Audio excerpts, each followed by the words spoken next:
Thomas വന്നത് ഇവിടെ മാമൂസ നൽകി മാനസാന്തരപ്പെടുത്തി ആളുകളെ ക്രിസ്ത്യാനികളാക്കാനല്ല. തോമസ് വന്നത് തൻ്റെ ജീവിത അനുഭവം ജനങ്ങളുമായിട്ട് പങ്കുവെക്കാൻ വേണ്ടിയാണ്. ആ പങ്കുവെക്കുന്ന ആ ജീവിതത്തിൻ്റെ ശൈലിയും ജീവിതവും തമ്മിൽ യോജിച്ചു പോകുന്നത് കണ്ടപ്പോൾ ജനങ്ങൾ ആകർഷിച്ച് തോമസിനെ കേൾക്കാൻ വേണ്ടി വന്നതാണ്. അതാണ് ക്രൈസ്തവ സമൂഹത്തിന് രൂപം കൊടുക്കാൻ ഇടവന്നത്. അങ്ങനെ തോമസിൻ്റെ പ്രവർത്തനങ്ങൾ ഇവിടെ പെട്ടെന്ന് വേരോട്ടം ലഭിച്ചു. ആ സമൂഹത്തെ മാർത്തോമ ക്രിസ്ത്യാനികൾ എന്ന പേരിലാണ് ഇന്നും ചരിത്രത്തിൽ അറിയപ്പെടാൻ ഇടവരുന്നത്.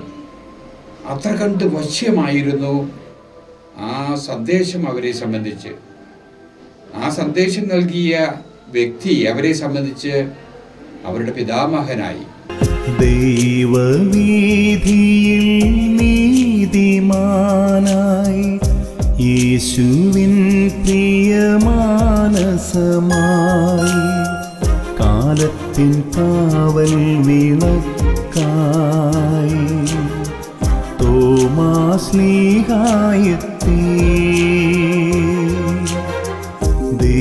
ദൈവവീഥിയിൽ നീതിമാനായി യേശുവിൻ പ്രിയമാനസമായി കാലത്തിൻ കാവൽ വിളക്കായി തോമാശ്ലീഹായെത്തി. തോമസിന്റെ ജീവിതത്തെ സമഗ്രമായിട്ട് സ്വാധീനിക്കാൻ ഇടവന്ന ഒരു പ്രത്യേക അനുഭവം. ഈ അനുഭവം മറ്റു മനുഷ്യരുമായിട്ട് പങ്കുവെക്കണം. അത് തോമസിൻ്റെ ഉത്കടമായിട്ടുള്ളൊരു ആഗ്രഹമായിരുന്നു. ആ ആഗ്രഹത്തിൻ്റെ പൂർത്തീകരണം എന്ന നിലയിൽ ആയിരിക്കണം ക്രിസ്തുവർഷം 52-ാം ആണ്ട് നവംബർ മാസം 21-ാം തീയതി അതിസാഹസികമായി ഒരു പായ്ക്കപ്പലിൽ ഇവിടെ വന്നിറങ്ങിയത്.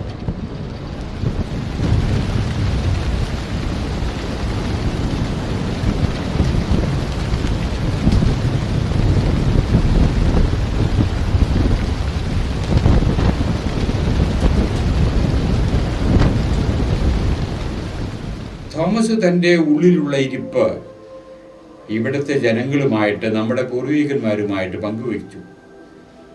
പ്രിയപ്പെട്ട സഹോദരന്മാരെ, നാം എല്ലാം ഒരു പിതാവിൻ്റെ മക്കളാണ്. അങ്ങനെയെങ്കിൽ നമ്മളെല്ലാവരും തന്നെ സഹോദരന്മാരാണ്. നമ്മൾ പരസ്പരം യോജിപ്പോടും സ്നേഹിച്ചും സഹിഷ്ണുതയോടും കൂടെ ജീവിക്കേണ്ടവരാണ്. നമ്മൾ ഭിന്നിച്ച് ജീവിക്കേണ്ടവരല്ല, നമ്മൾ ഒന്നിച്ച് നീങ്ങേണ്ടവരാണ്. ഭാരതീയരായിട്ടുള്ള നമ്മുടെ പൂർവികന്മാർക്ക് ഈ ഒരു ചിന്ത അനന്യമായിട്ട് തോന്നി, അപൂർവമായിട്ട് തോന്നി, വശ്യമായിട്ട് തോന്നി. അവർ വീണ്ടും തോമസിനെ കേൾക്കാൻ വേണ്ടി വന്നു. അങ്ങനെ സമൂഹം, പല വിധത്തിലുള്ള സമൂഹങ്ങൾ ഇവിടെ രൂപപ്പെട്ടു. പല സ്ഥലങ്ങളിലായി. അവർക്കൊക്കെ തോമസ് അവരുടെ പിതാവായി തീർന്നു. അങ്ങനെയാണ് ക്രൈസ്തവ സമൂഹം ഇവിടെ ഉടലെടുത്തത്. നൂറ്റാണ്ടുകൾ കഴിഞ്ഞു, 19 നൂറ്റാണ്ട് കഴിഞ്ഞു. തോമസ് അവരിൽ നിന്ന് വേർപെട്ടു പോയിട്ട്, അവരുടെ വിശ്വാസത്തിൽ അവരെ ജനിപ്പിച്ച അവരുടെ പിതാവ് അവരിൽ നിന്ന് വേർപെട്ടു പോയിട്ട് നൂറ്റാണ്ട് 19 കഴിഞ്ഞു. 1952-ാം ആണ്ട് അപ്പോഴാണ് മാർത്തോമ ക്രിസ്ത്യാനികൾ യഥാർത്ഥത്തിൽ ചിന്തിക്കാനിടവരുന്നത്. തങ്ങളുടെ പിതാവിൻ്റെ ഒരു അമൂല്യമായിട്ടുള്ള നിധി എന്ന വിധത്തിൽ അവരെ സ്മരിപ്പിക്കാൻ, അവരെ ഓർക്കാൻ വേണ്ടി, ആ പിതാവിനെ ഓർക്കാൻ വേണ്ടി തക്കതായിട്ടുള്ള എന്തെങ്കിലും അവർക്ക് ലഭിക്കണം. അതവരുടെ ആഗ്രഹമായി. അവരൊന്നിച്ച് ചിന്തിച്ചു, അവരാലോചിച്ചു, വേണ്ട ഏർപ്പാടുകൾ ചെയ്തു. വത്തിക്കാനിലേക്ക് അവര് നിവേദനങ്ങളായിട്ട് പുറപ്പെട്ടു.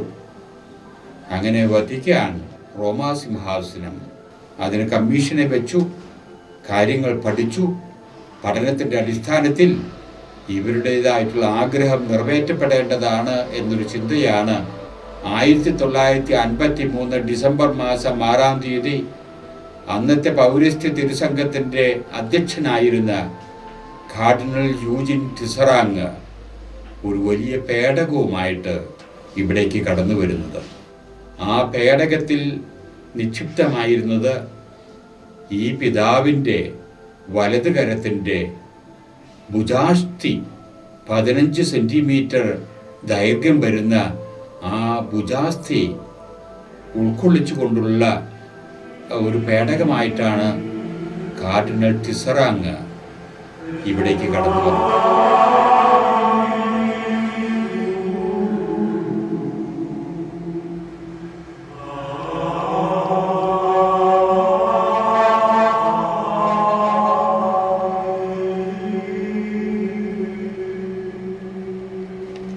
ടിസറാങ് ഇത്രയും അമൂല്യമായിട്ടുള്ള ഒരു നിക്ഷേപം ഇവിടുത്തെ ക്രൈസ്തവ സമൂഹത്തിന് വേണ്ടി നൽകാൻ വരുന്നുണ്ട് എന്ന അറിയിപ്പ് കിട്ടിയപ്പോൾ യുദ്ധകാല അടിസ്ഥാനത്തിലാണ് ഇന്ന് നാം കാണുന്ന ഈ തീർത്ഥകേന്ദ്രത്തിന് വേണ്ടിയുള്ള സജ്ജീകരണങ്ങൾ ഏർപ്പെടുത്തിയത്.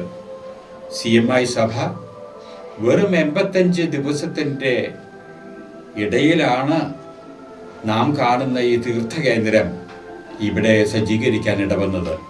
കാരണം അത്രയും സമയം അതിനു വേണ്ടി ഒരുങ്ങാൻ ലഭ്യമായിരുന്നുള്ളൂ. അങ്ങനെ യുദ്ധകാല അടിസ്ഥാനത്തിൽ പടുത്തുയർത്തിയ തീർത്ഥകേന്ദ്രമാണ് നിങ്ങളുടെ മുമ്പിൽ ദൃശ്യമാകുന്നത്. ഈ തീർത്ഥകേന്ദ്രത്തിന് ഈ രൂപഭാവം, ഈ ആർക്കിടെക്ചറൽ ഡിസൈൻ കൊടുക്കാൻ ഇടവന്നത് അന്നത്തെ പൂർവികന്മാര് കത്തോലിക്ക സഭയുടെ സ്ഥിരാകേന്ദ്രമായിട്ടുള്ള സെൻറ്റ് പീറ്റേഴ്സ് ബസിലിക്ക, കത്തോലിക്ക സഭയുടെ പ്രഥമ ശ്ലീഹ എന്ന രീതിയിൽ അറിയപ്പെടുന്ന പത്രോസിൻ്റെ ഖബറിടമായി ആണ് എന്ന് ക്രിസ്ത്യാനികൾക്കറിയാം. ആ ഖബറിടം സ്ഥിതി ചെയ്യുന്ന സെൻറ്റ് പീറ്റേഴ്സ് ബസിലിക്കയുടെ ഒരു മൈക്രോ മോഡൽ ആയിരിക്കണം ഇത് എന്ന ചിന്തയായിരിക്കണം സാധാരണ ദേവാലയങ്ങളെ വിട്ടുള്ള ഒരു ആകൃതിയും പ്രകൃതിയും ഈ തീർത്ഥകേന്ദ്രത്തിന് അന്ന് കൊടുക്കാനിടവന്നത്. ആണ് ഷവലിയാർ ചാക്കോയായിരുന്നു ഇതിൻ്റെ ആർക്കിടെക്റ്റ്. അങ്ങനെ പെട്ടെന്ന് പണിതുയർത്തിയ ഒരു തീർത്ഥകേന്ദ്രത്തിൽ 1953 ഡിസംബർ 6-ാം തീയതി അത്യുന്നത കർദിനാൾ ടിസറങ് തിരുമേനി ഈ പേടകവുമായിട്ട് ഇവിടെ വന്നിറങ്ങിയത് അത് ചരിത്രത്തിൻ്റെ ഒരു ഭാഗമായിരുന്നു. അന്ന് ഇവിടെ തിങ്ങി നിറഞ്ഞ ജനങ്ങളുടെ ബാഹുല്യം ഈ നാടിനെ ഒതുക്കാൻ സാധിക്കാത്ത അത്ര കണ്ട് ജനങ്ങളായിരുന്നു അന്ന്. ആ തിരുമേനി ആ പേടകം ഇവിടെ നിക്ഷേപിച്ച് ഇത് അതോടുകൂടി തന്നെ ശ്ലൈഹികമായിട്ടുള്ള രീതിയിലുള്ള തീർത്ഥകേന്ദ്രമായിട്ട് തീരുകയായിരുന്നു.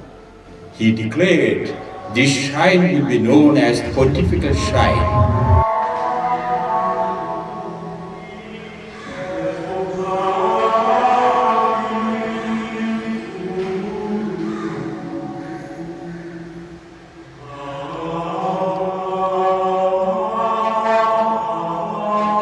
അതോടുകൂടി തന്നെ ഈ തീർത്ഥകേന്ദ്രം വിശ്വാസികളുടെ ഒഴുക്കിനെ ആക്കം കൂട്ടാൻ ഇടവന്നു. തങ്ങളുടെ പിതാവിൻ്റെ ഭൗതിക ശരീരത്തിൻ്റെ ഒരു ഭാഗം നിക്ഷിപ്തമായിരിക്കുന്ന ആ വലത് കരത്തെ വണങ്ങുന്നതിന് വേണ്ടി ആളുകൾ ഓടിക്കൂടാൻ തുടങ്ങി. തീർത്ഥകേന്ദ്രത്തിലേക്ക് ആളുകൾ പ്രവഹിക്കാൻ തുടങ്ങി. അങ്ങനെ വർഷങ്ങൾ കഴിഞ്ഞു. അങ്ങനെ ഇരിക്കെയാണ് 1985 CMI സഭയുടെ അന്നത്തെ അധികാരികൾ ഇന്ന് ഈ ഉള്ളവനെ ഇവിടേക്ക് പറഞ്ഞു വിടുന്നത്.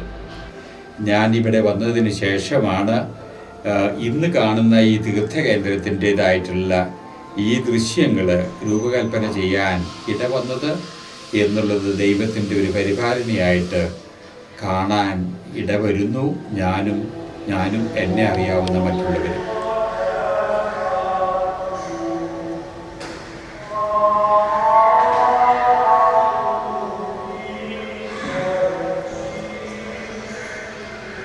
ക്രിസ്തുവർഷം 52 നവംബർ മാസത്തിൽ 21 ഇവിടെ വന്നിറങ്ങിയ തോമാസ് ശ്ലീഹായുടെ വരവ് ഒന്നാം വരവായിട്ട് നാം സങ്കല്പിക്കുന്നു എന്ന് വരികിൽ 1953 ഡിസംബർ മാസം 6 തിരുശേഷിപ്പായിട്ട് തോമാസ് ശ്ലീഹ ഇവിടെ പ്രതിഷ്ഠിതമായത് രണ്ടാം വരവായിട്ട് നമ്മൾ സങ്കല്പിക്കുന്നത് തെറ്റില്ല എന്നൊരു ചിന്തയാണ് എനിക്കുള്ളത്. ഇതിനൊരു മൂന്നാം വരവ് ഉണ്ടാകണമല്ലോ എന്നൊരു ചിന്തയോടുകൂടെ എൻ്റെ ഭാവനകൾ വിടർന്നു, അതിനുവേണ്ടി ചിന്തകൾ ഉണർന്നു. അതിൻ്റെ പശ്ചാത്തലത്തിലാണ് 2005 മാർച്ച് മാസം 5 ഇവിടെ മാർത്തോമാ ഡിജിറ്റൽ ഷോ എന്ന പേരിൽ ഒരു നവീനമായിട്ടുള്ള ലൈറ്റ് ആൻഡ് സൗണ്ട് പ്രോഗ്രാം എന്ന രീതിയിൽ ഇവിടെ പ്രവർത്തനമായത്.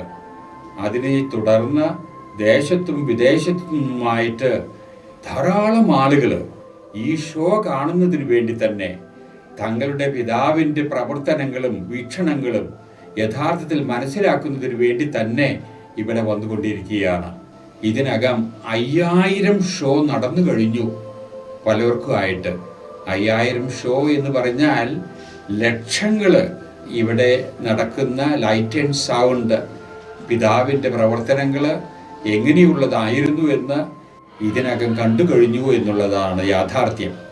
ഇങ്ങനെ ഇന്നും അനേകരെ ആകർഷിച്ചുകൊണ്ട് പിതാവ് അഴീക്കോടിൽ പ്രവർത്തന നിരതമാകുന്നു എന്ന് വേണം വിചാരിക്കാൻ. ഇതിനു വേണ്ടി സന്നദ്ധത പ്രകടിപ്പിച്ച